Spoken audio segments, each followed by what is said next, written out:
Baik, Rabbi syrah li sadri wa yassir li amri wahlul 'uqdatam min lisani yafqahu qawli. Assalamualaikum warahmatullahi wabarakatuh. Waalaikumsalam. Alhamdulillahilladzi hadana li hadza wa ma kunna linahtadiya laula an hadana Allah. Ashhadu an la ilaha illallah wahdahu la syarika lah wa ashhadu anna Muhammadan 'abduhu wa rasuluhu la nabiyya wa la rasula ba'da. Allahumma salli wa sallim ala maulana Muhammad an-nuril mudhnibi lin-nisyan binurihi wa ala alihi fi kulli lamhatin wa nafasin adada ma wasi'ahu ilmu Allah. Subhanaka la ilma lana illa ma 'allamtana innaka antal alimul hakim. Wa la hawla wa la quwwata illa billahil aliyyil azim. Amma ba'd. Pertama-tama marilah kita panjatkan puji syukur kita kehadirat Allah Subhanahu wa taala karena berkat karunia dari Allah Subhanahu wa taala kita dapat berkumpul di tempat yang insyaallah dimuliakan oleh Allah Subhanahu wa taala. Selawat beriringkan salam tak lupa kita curahkan kepada baginda Nabi Muhammad sallallahu alaihi wasallam, kepada keluarganya, kepada para sahabatnya, kepada kita selaku umatnya yang insyaallah kita mendapatkan syafaat di yaumil akhir nanti. Amin ya Allah ya Rabbal Alamin. Kita awali pertemuan pada malam hari ini dengan sama-sama membaca Bismillahirrahmanirrahim. Silakan dibuka mushaf surah Al-Fatihah. Kita akan sama-sama membaca surah Al-Fatihah terlebih dahulu.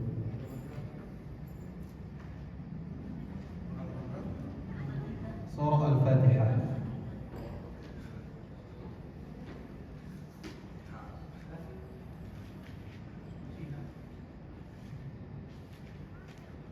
Al-Fatihah. Baik, saya terlebih dahulu, kemudian nanti Bapak dan Ibu sekalian mengikuti. A'udzu billahi minasy syaithanir rajim. 1 2 3. A'udzu billahi minasy syaithanir rajim. Bismillahirrahmanirrahim.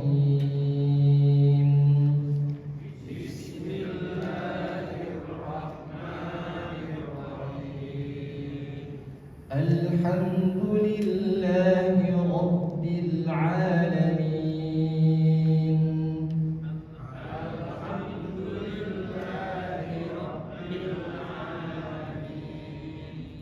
Ar-Rahmanir Rahim.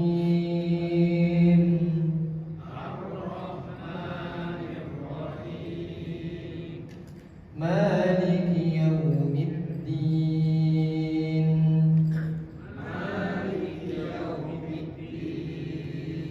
Iyyaka na'budu wa iyyaka nasta'in.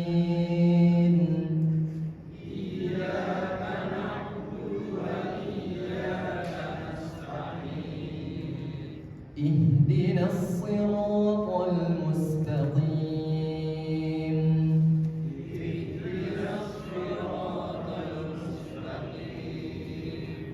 Siratal ladzina an'amta 'alaihim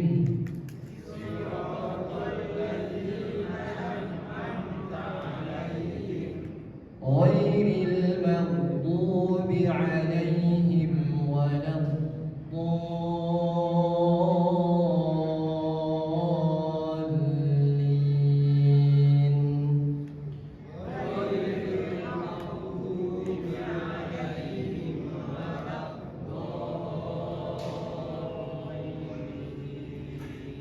Ulangi sekali lagi. Ghairil maghdubi. Ingat, ghain bukan o tapi gha. Ghairil maghdubi 'alaihim waladdallin.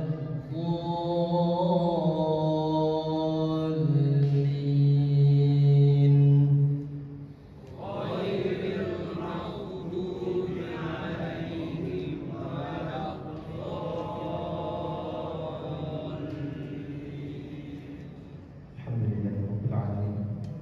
Alhamdulillah, Bapak dan Ibu sekalian, insyaallah pada malam hari ini kita akan sama-sama bahas tentang makharijul huruf.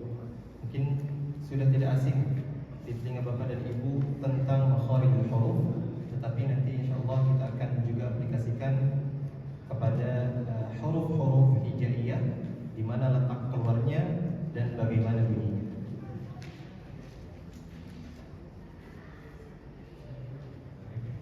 Baik, bismillahirrahmanirrahim.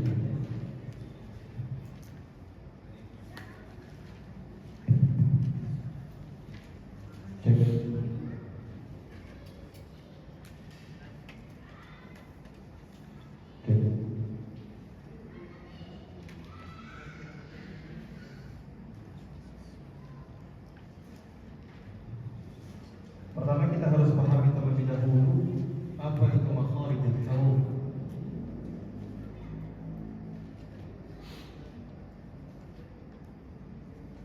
Makharijul huruf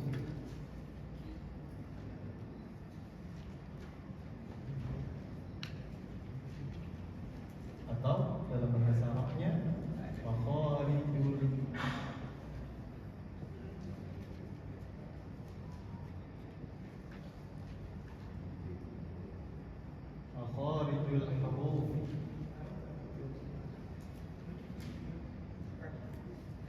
Ada nggak Pak di bukunya?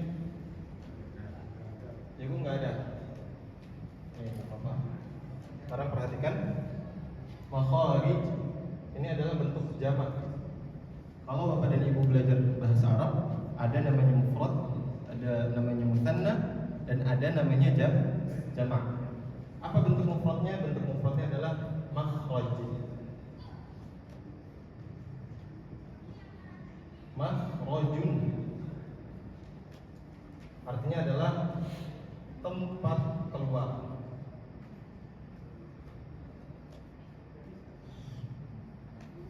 Tempat keluar. Kalau mufrad artinya tempat. Kalau mutsanna makhrajani, tempat yang atau tempat ada dua. Kalau makharij itu jamak, artinya adalah lebih daripada dua, artinya tempat-tempat keluarnya huruf. Jadi ada banyak, lebih dari dua. Makharijul huruf artinya adalah tempat-tempat keluarnya huruf hijaiyah. Tentunya huruf hijaiyah. Yang pertama, ada namanya al-jawf.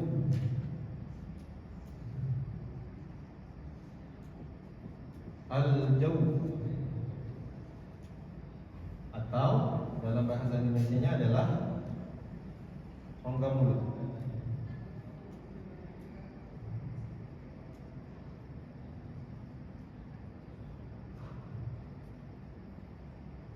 Baik, sebelum itu perlu Bapak dan Ibu ketahui bersama bahwa makharijul huruf menurut Imam Ibnul Jazari terbagi kepada 17 bagian. Bunyi dalilnya seperti apa? Makharijul huruf 17 alladhi yakhtaruhu man ikhtar.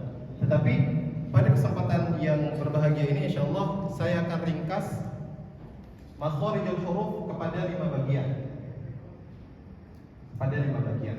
Yang pertama ada al-jawf, rongga mulut. Rongga mulut. Ada berapa huruf hijaiyah yang keluar dari rongga mulut? Ada 3. Yang pertama alif. Yang kedua waw. Yang ketiga ya. Jadi hurufnya hanya ada 3 yang keluar dari rongga mulut. Alif, waw, ya. Yang dimana alif, waw dan ya ini adalah huruf apa? Huruf mad. Huruf mad, ingat, alif, waw dan ya. Itu termasuk kepada hurufnya al-jawf. Tempat keluarnya adalah rongga mulut. Untuk penyebutannya insyaallah mudah. Alif, waw, ya. Kemudian yang kedua ada yang namanya al-khayshum.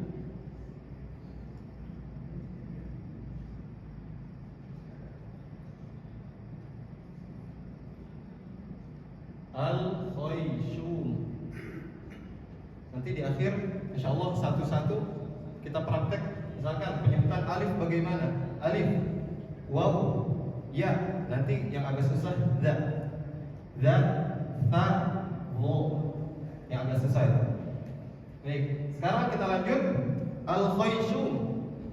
Ini artinya adalah rongga hidung.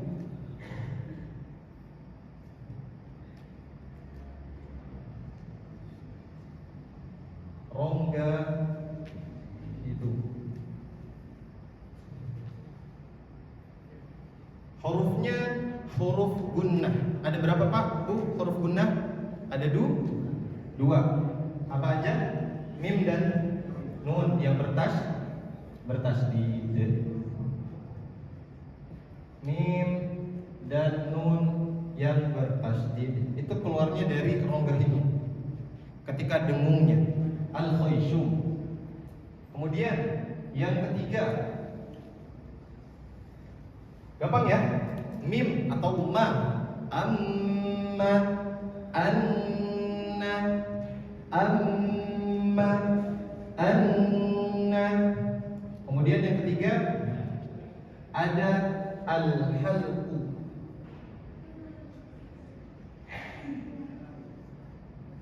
Al-halqu artinya adalah tenggorokan.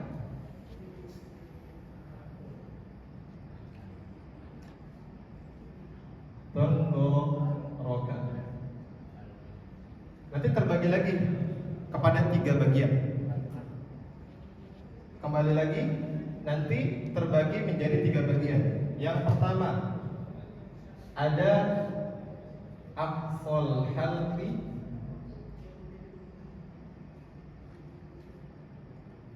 Maaf, tulisannya bukan seperti ini. Aqsal.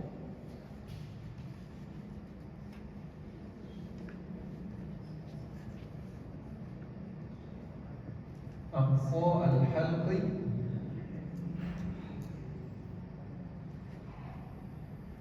Yang kedua ada wasatul halqi.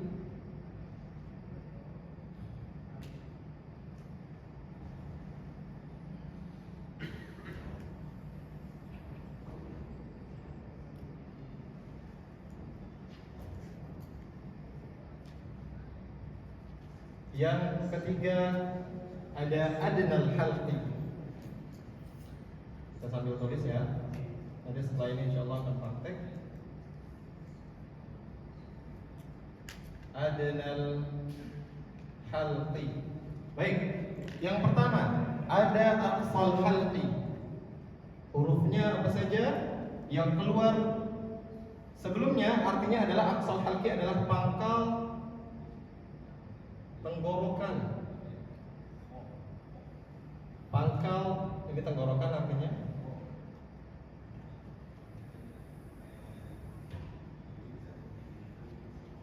Wasatun artinya apa? Tengah.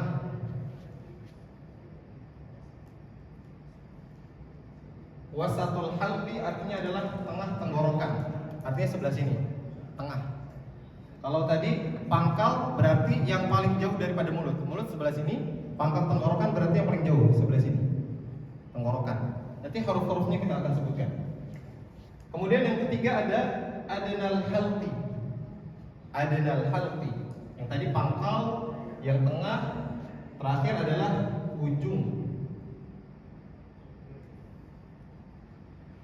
Ujung tenggorokan. Oke, kita akan bahas satu-satu. Aqsal halqi itu hanya ada 2 hurufnya. Yang pertama ada hamzah dengan ha.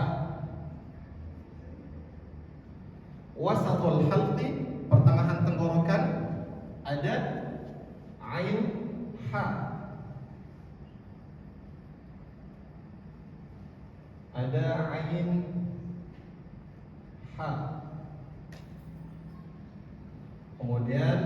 Yang ketiga ada ghain kha. Ada yang masih hafal ini huruf apa? 6 ini huruf apa? Hamzah, ha, ain, ha, ghain, kha. Huruf apa? Idhar. Idhar. Kalau idgham ya, ra, mim, la, waw, nun, yarmaluna. Itu idgham. Baik. Aqsal halqi. Yang pertama ada hamzah, a, ha. Di mana letak aqsal halqi yang tadi sudah saya sampaikan? Aqsal halqi itu berada pada pangkal tenggorokan. Di mana tempatnya? Tempatnya adalah yang paling jauh dari mulut. Mulut ini berarti kalau pangkalnya ada di paling bawah tenggorokan sini. Hamzah, ha, paling berat. A, ha, a, ha, a, ha, a, ha. Yang kedua, wasatul halqi, pertengahan atau tengah tenggorokan. Kalau tadi paling bawah, paling pangkal.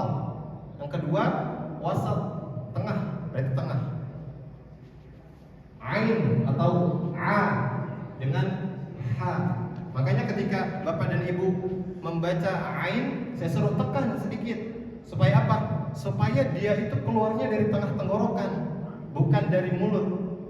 Karena kalau keluar dari mulut, artinya dia salah, bukan ain, tetapi nantinya alif. Kalau dia keluar dari rongga mulut, terkadang kan ada yang bacanya a, kayak gitu. Nanti salah. Karena kenapa? Karena ain ini makhrajnya di mana? Makhrajnya berada di tengah tenggorokan. Yang ketika kita mengucapkannya harus punya effort sendiri. Jadi agak sedikit ditekan. Tapi jangan sambil jangan sambil mingkem mulutnya. Jangan jangan kayak gitu. Saya pernah menemukan ketika disuruh coba sebutkan ain. Ain bisa, cuman pas di a-nya agak susah. Jangan kayak gitu, tapi agak sedikit ditekan, tetapi mulutnya tetap dibuka.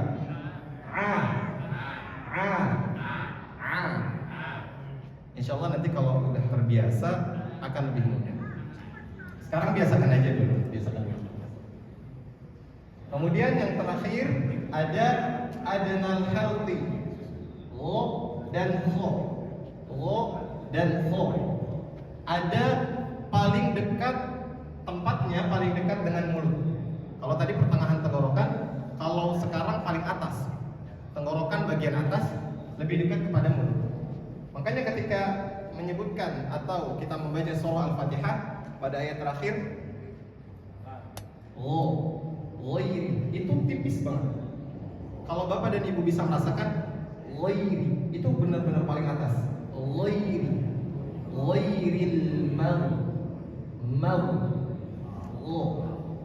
itu betul-betul paling atas. Beda dengan an, tengah. An, tengah. Ainnya yang tengah. Tapi kalau gho itu dia paling atas. Makhrajnya dekat dengan mulut. Tempat keluar huruf gho itu di atas, atau kita sebutnya ujung tenggorokan. Gho. Yang terakhir ada kho. Terasa? Kalau dia itu berada di ujung tenggorokan, terasa? Kho. Saya diajarkan kho itu enggak ngorok. Kalau ngorok sebetulnya nggak apa-apa, tapi kurang tepat. Kalau kita menyebutkannya kho, ngorok sekali, itu kurang tepat. Yang diajarkan guru saya, lebih tepatnya kho, enggak ngorok. Tapi memang itu agak sedikit susah sekali. Dulu saya diajarkan waktu kecil pun ngorok sama. Coba ada ngoroknya kho, itu lebih mudah dibandingkan yang tidak ada ngoroknya. Seperti itu. Kita bahasanya ngorok, ya mohon maaf, karena lebih mudah dipahami insyaallah. Kalau Bapak dan Ibu bisa merasakan, ho ini berada di ujung tenggorokan. Ho, bukan ha berharakat o, enggak, ho. Tapi ini ada kayak sedikit percikan. Ho. Seperti itu. Itu yang ketiga tentang al-halqu. Masih lanjut, Pak? Lanjut? Sebelumnya kita tes dulu. Coba Pak Maulud. A, ha, a, ha, a. Lagi, a, ha, a. Nah, bagus itu. A, ha. Nah, bagus. Jadi bedakan antara ha dengan ha. Saya nggak perlu menyebutkan ha besar, ha kecil, nggak perlu. Ketika Bapak dan Ibu mendengar saya bilang ha, berarti hanya ha kecil. Kalau saya menyebutkannya ha, berarti hanya ha besar. Lagi Pak Maulud, ha. Nah, tipis. Ha. Karena kenapa? Dia keluar dari wasatul halqi, tengah tenggorokan. Yang terakhir, belum terakhir, lo. Kurang. Lo. Nah, lo. Lagi, ho. Nah, bagus. Pak, boleh. Hamzah. A. Ha. Kurang. A. Ha. Kurang. Ha. Kurang. Ha. Ha besar gimana? Ha.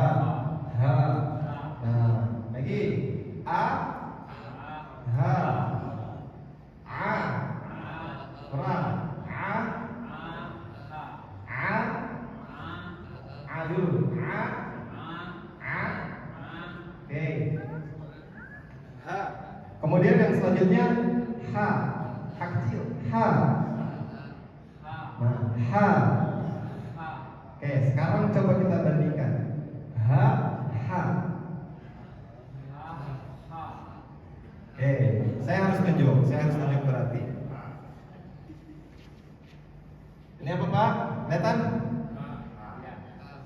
Ini ha. Ini ha. Ini ha. Ini ha. Oke, terakhir lo. Ini ho. Oke, bagus. Kalau ini insya Allah lah ya. A, waw atau wa atau ya, mim atau ma, na, ni, nu. Nanti saya akan tesnya. A, I, U, ha, hi, hu, a, i, un, ha, hi, hu, lo, li, lu, ho, hi, hu, bah. Nanti kayak gitu. Lanjut, coba satu orang lagi. Nanti yang udah nggak akan kenal lagi. Tenang. Yang pertama, Pak. A, Bapak. A. Oke, sambil tunjuk saja. Saya sambil tunjuk. A. A biasa. Nah, ini A. Ha.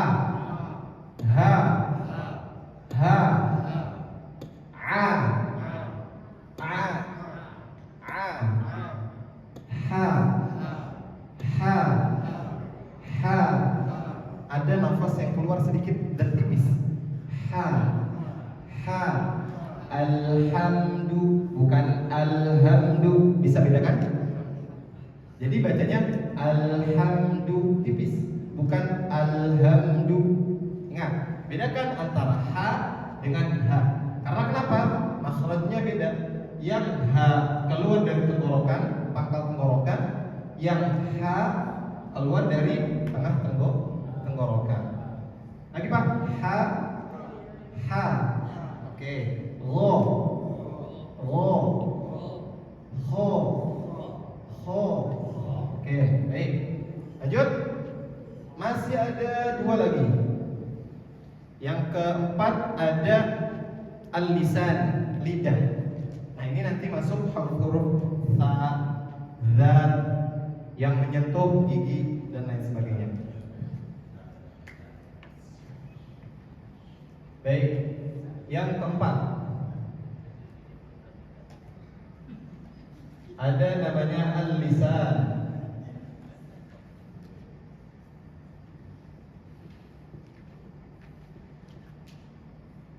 atau lidah.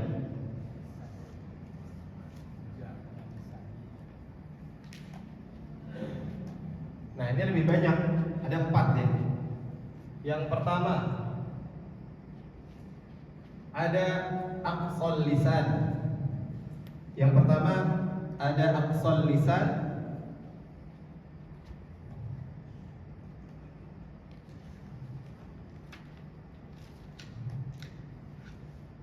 Ada aqsal lisan.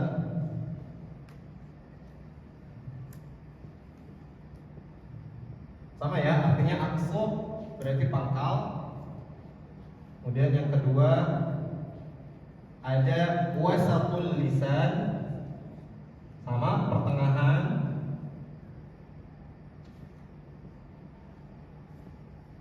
Wasatul lisani.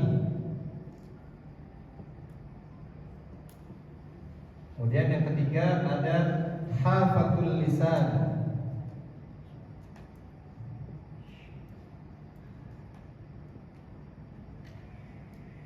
Hafatul lisan.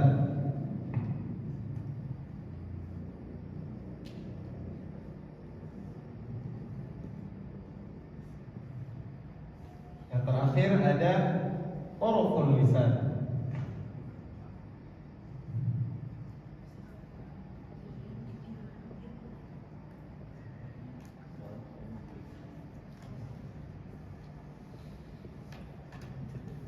Semakin lama semakin banyak istilah-istilah yang lebih sulit. Insyaallah mulai dipahami nanti. Yang pertama, aqsal lisan artinya pangkal lidah. Wasatul lisan, wasat artinya tengah lidah.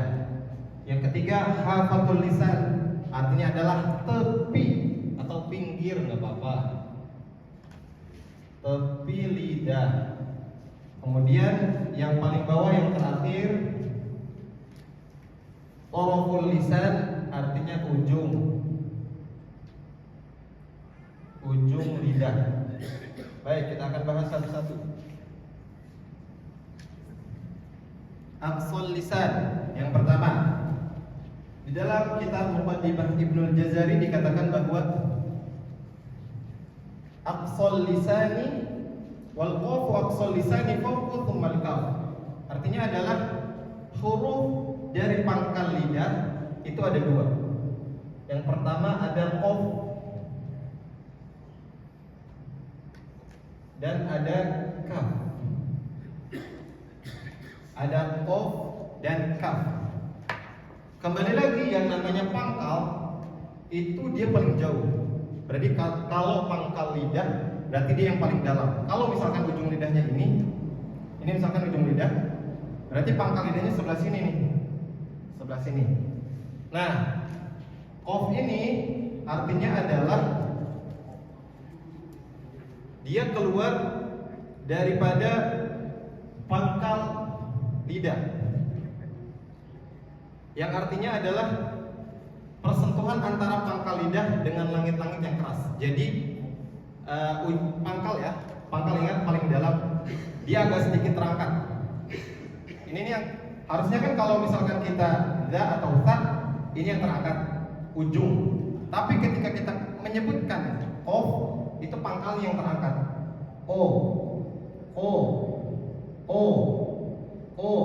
Jadi belakangnya nih yang paling dalam. Menyentuh langit-langit bagian yang keras.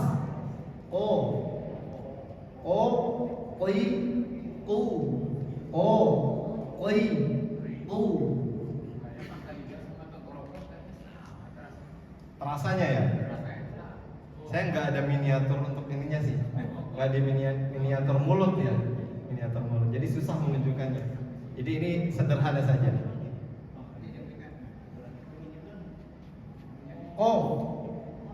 Ko. Bareng-bareng. 1, 2, 3. Ko. Qim. Qu. Ko. Ko. Qim. Qu. Baqo. Baqo. Nah, beda dengan ka. Kalau ka dia bukan belakang yang terangkat. Bukan belakang yang terangkat, bukan. Bukan belakang yang terangkat, tapi dia kaf itu tempat keluarnya di bawah huruf qaf. Maksudnya yaitu persentuhan antara pangkal lidah dengan langit-langit yang keras yang lunak sedikit di bawah daripada huruf qaf. Artinya kalau qaf tadi dia terangkat, betul-betul terangkat sehingga dia menghasilkan seperti o, kayak o. Kalau ka itu di bawahnya huruf qaf. Ka biasa. Ka. Ka. Ka. Bukan ka, bukan ka. Kalau itu qaf ya. Ko. Jadi ketika kita menyebutkan huruf qaf, ketika misalkan fathah, ko, jangan ko, jangan kayak gitu. Kalau kayak gitu berarti dia berada di makhraj kaf, bukan berada di qaf. Paham nggak sampai sini? Misalkan menyebutkan ayat minal masaq. Misalkan ya, saya langsung kepada ayat agar mudah. Minal masaq.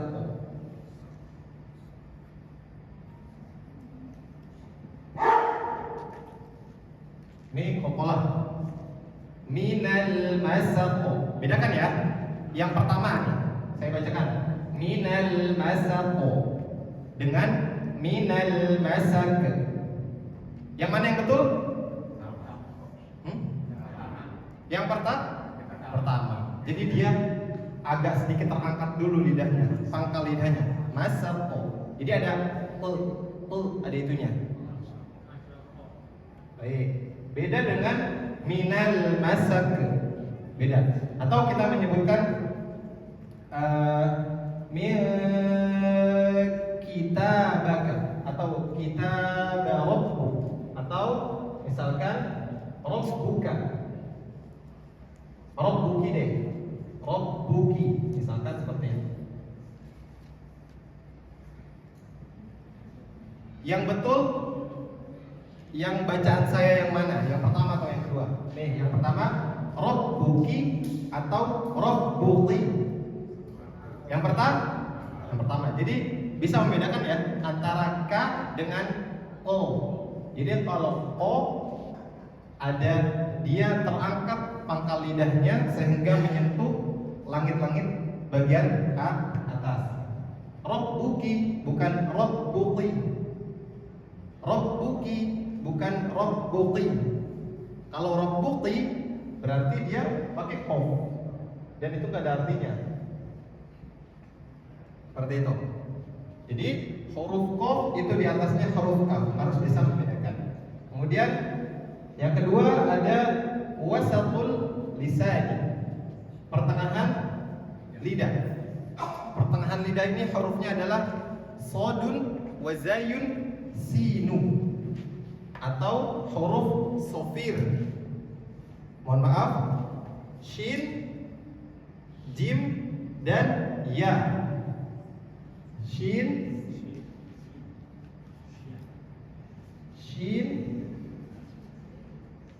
atau sya, ja dan ya. Pertanyaannya, Ustaz, perbedaannya antara ya yang di wasatul lisan dengan ya yang di rongga mulut apa? Begitu kan? Kalau wasatul lisan ini pasti dia berharakat. Ya, yi, yu. Ya, yi, yu. Bain. Kalau ini dia sukun karena dia huruf mad. Alif, waw dan ya-nya huruf mad. Baik. Pertama, coba bareng-bareng. Sya. Sya. Sya. Oke, betul. Ja. Ja. Ja. Ja. Ya. Ya. Ya. Udah ya, kita lanjut. Ketiga, hafatul lisan. Hafatul lisan itu ada dua hurufnya.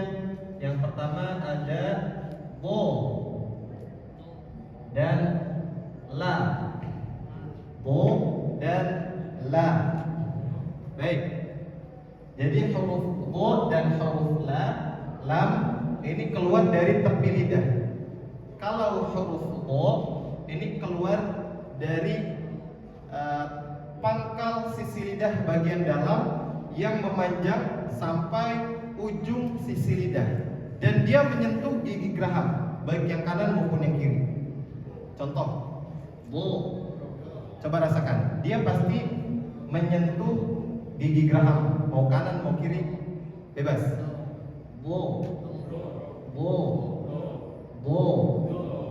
Kalau belum menyentuh gigi geraham berarti masih susah, masih keliru, masih belum tepat. Bo, bo, bo. Boleh dicontohkan? Orang ini bo, bo. Oke, betul. Gigi geraham, gigi geraham kanan kiri. Bo harus menyentuh, ingat, menyentuh gigi geraham.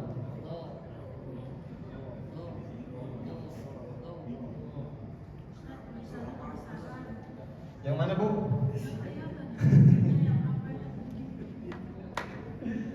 Menyentuh gigi geraham.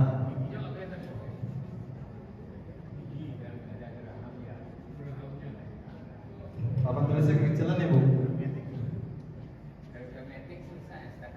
Gimana?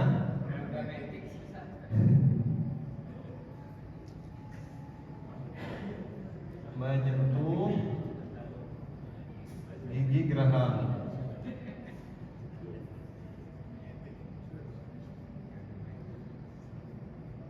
Baik, itu untuk do, tapi beda nanti huruf la.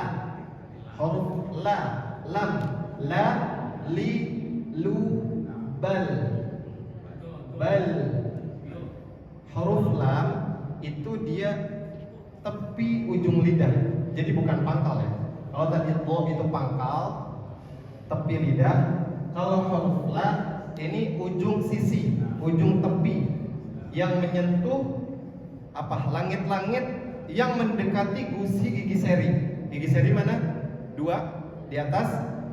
Dia menyentuh di atasnya gusi lidahnya. La, la, betul. La, la, la, li, lu,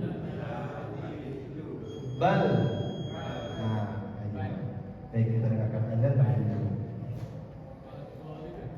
Sekarang kita akan bahas tentang taraful lisan atau ujung lidah. Dan ini hurufnya paling banyak. Yang pertama ada huruf nun atau na. Yang pertama ada huruf na. Yang kedua huruf ro. Yang ketiga ada o, da, ta. Jadi ini tuh beda makhraj. Jadi di ujung lidah itu ada lima bagian. Bagian yang pertama nun, bagian yang kedua itu ro, bagian yang ketiga itu o, da, dan ta. Kemudian bagian yang ketiga ada sod, sin, dan zai.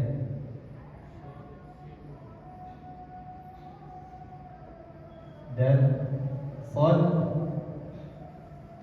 sin. Kemudian yang terakhir bagian yang kelima ada huruf za, fa, dan dho.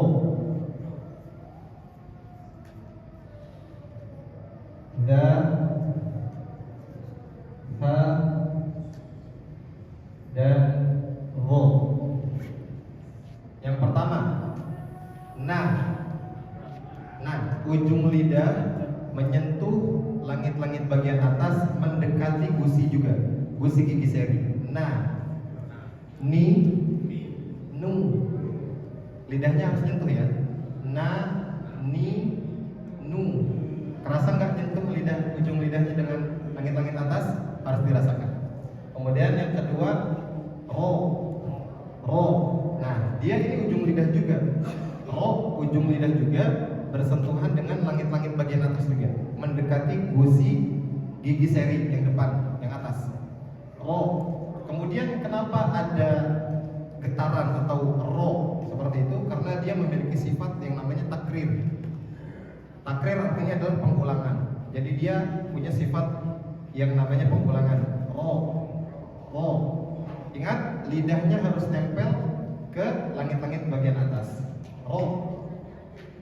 Kemudian bagian yang ketiga, pada ujung lidah ada po, ada da, ada ta. Ada po, coba. Po, ta, po, po, da, ta, po, ta, da, po, da, ta. Baik. Yang ketiga ada so. Nah, yang ini beda. So, za, sa. Ujung lidahnya harus menempel dengan gigi seri yang bawah. So, so, so, so, sa, za, za, sa. Baik. Yang terakhir, ujung lidah menempel ke gigi seri atas. Za, za, sa, sama. Lo, lo, lo, lo. Karena kenapa? Karena lo juga termasuk kepada huruf hijaiyah yang tempat keluarnya di mana? Tempat keluarnya di ujung lidah. Makanya lidahnya digigit meskipun dia ada semacam pengucapan o-nya. Lo, lo, lo. Pertama, za. Baik, sama-sama. Za, za, sa, sa, lo. Digigit dulu. Lo, lo, lo. Oke. Ada yang ingin ditanyakan? Ada satu bagian lagi. Ada satu bagian lagi. Nanti insya Allah kita akan lanjutkan di pertemuan selanjutnya insya Allah. Wallahu ta'ala a'lamu bis-shawab. Kita tutup dengan sama-sama membaca alhamdulillahirabbil alamin.